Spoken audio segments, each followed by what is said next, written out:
An embedding is a list of numbers. You can kind of think of it just literally like, you know, like this. And it in the machine learning context, you probably got, somewhere around 50 to, I don't even know. I think they get kind of big, maybe. Um, the other thing is that they're not integers, they're actually decimals. But I think the most intuitive way to understand embeddings is that if you had two numbers, well, that could be the coordinates, like on a plane, and then if you had three, that could now be coordinates for a three-dimensional space.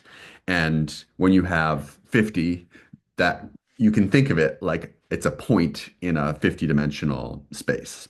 And you just don't have to think about what a 50-dimensional space is too hard. It just kind of works.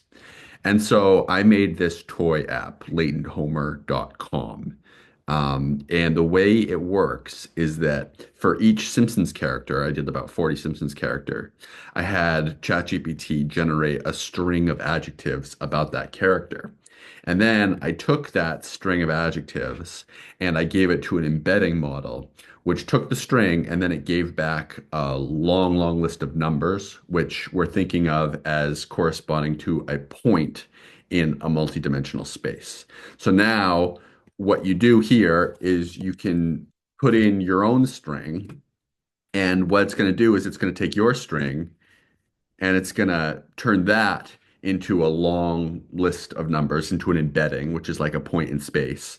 And then with cosine similarity, it's going to basically look around from the point that you sent it to and okay, what's nearby? And it's going to find the closest things and return them.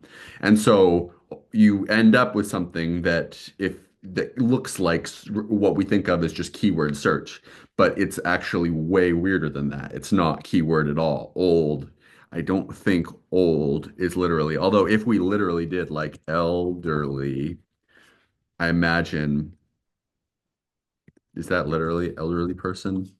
Was it just literally? Okay, so they switched the order around.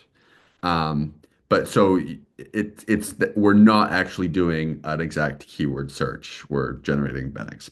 And um, on the face of it, that's like maybe not, it's like, how useful is this? I had to basically invent a problem for this to solve for this little toy app.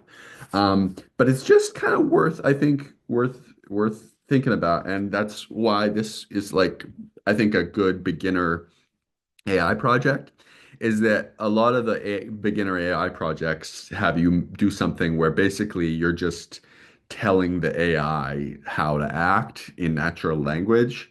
And that's great. And you can get a long way with that. But at the end of the day, you're still just like telling it, like, write better poems or like, and you don't really understand. It's hard to understand what's going on. Um, but what's cool about it's very, very simple, but it's kind of robust.